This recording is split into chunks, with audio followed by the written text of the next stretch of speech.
ও ভাই মারি তো হদ না একবার আর তো না একটা করে ফানে খুঁজি দিয়ে 2 মিনিট জানবি কে চাই দিয়ে আর কল বেড়ে লাতি বেড়ে গাতার ওই কলর ঢুকা দিয়ে দেয় ডাইরেক্ট। আমি এক গ্লাস পানি খেতে চাইলে আমাকে লাথি মেরে ফেলে দেয়। শ্বাস নেওয়ার জায়গাও ছিল না, আমাদের গাদাগাদি করে ঢুকিয়ে দেয়। অনেকে তখনই মারা যায়, পরে ট্রলারটিও ডুবে যায়, আর আমি শুধু একটি পানির বোতল ধরে ভেসেছিলাম। বেঁচে থাকার জন্য ভয়ানক লড়াইয়ের এই কণ্ঠ কুতুপালং রোহিঙ্গা ক্যাম্পের বাসিন্দা রফিকুল ইসলামের। আমি আফিফ উলফা, শুনছেন বে ইনসাইট। আন্দামান সাগরে ট্রলার ডুবির সেই রাত থেকে রফিক ফিরেছেন, কিন্তু ফিরে আসেনি অন্তত 250 জন মানুষ। অথচ এই বিপুল পরিমাণ না ফেরা মানুষের কোনো তালিকা নেই প্রশাসনের কাছে, হয়নি কোনো মামলাও। এই ট্র্যাজেডি কি শুধু দুর্ঘটনা, নাকি এর পেছনে লুকিয়ে আছে আরো বড় কিছু? জানবো আজ। বেঁচে ফেরা মানুষের বয়ান বলছে এটি ছিল একটি পরিকল্পিত যাত্রা, একটি সংগঠিত মানব পাচার নেটওয়ার্কের অংশ। সৈয়দ মাঝি আসছিল বললে বুড়োর মাঝি বা বুড়োর সম্বন্ধে টিভি রেস্ট জালে আর হামিদ আছে, হামিতে মানে তোর আমার ইয়া দেখতো আর কি হলা দেখতো সমান দেখতে দিই। তারপরে যাই হৃদয় হইলে ড্রাইভার, তারপরে হইলে অনর আকবর হইলে মানে এক্সটেন্ড সিস্টেম আছিল মানে বুড়োর স্টাফ। একই ট্রলারে কেউ চালক, কেউ দালাল, কেউ নির্যাতনকারী। অর্থাৎ এটি ছিল একটি সিন্ডিকেট যেখানে প্রতিটি ভূমিকা নির্ধারিত। রফিকুল এখানে যাদের কথা বলেছে তারাও বেঁচে ফিরেছে, এখন কারাগারে আছে। মানব পাচার সিন্ডিকেট এখন রোহিঙ্গা ক্যাম্প থেকে শুরু করে কক্সবাজার উপকূলের বিভিন্ন গ্রামে বিস্তার লাভ করেছে।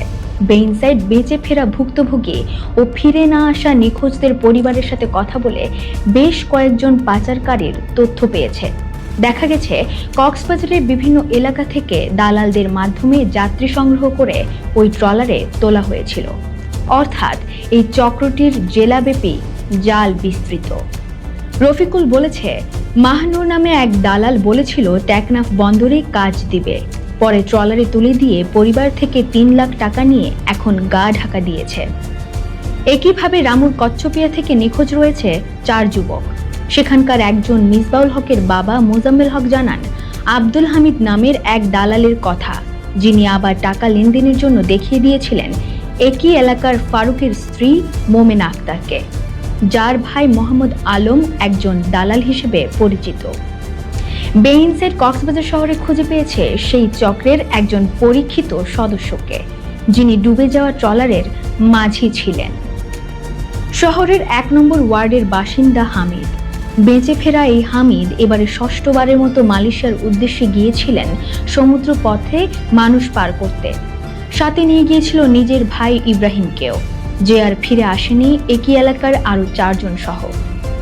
এদিকে ট্রলার ডুবির ঘটনায় উদ্ধার হওয়া 9 জনের মধ্যে 6 জনই বাংলাদেশি, যাদের বিরুদ্ধে পাচারের সাথে সম্পৃক্ততার অভিযোগ পেয়েছে আইন শৃঙ্খলা বাহিনী।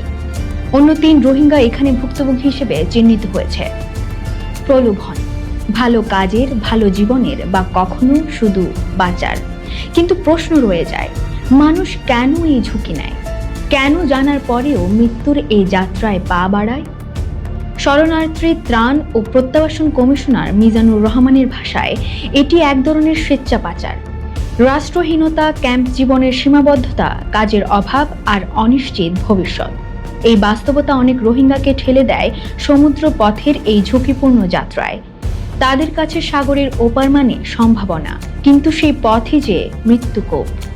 এই গল্প শুধু একটি ট্রলার ডুবির নয়, এটি একটি অদৃশ্য ব্যবসার গল্প, যেখানে মানুষ হয় পণ্য, স্বপ্ন হয় ফাঁদ, আর সমুদ্র হয় নীরব সাক্ষী। প্রশ্ন থেকে যায়, এই যাত্রা কি থামবে, নাকি আরো অনেক রফিকুল একটি বোতল আঁকড়ে ধরে বাঁচার চেষ্টা করে যাবে? আরো বিস্তারিত অনুসন্ধান আসছে বে ইনসাইটে, সাথেই থাকুন। বে ইনসাইট পড়ুন ও দেখুন।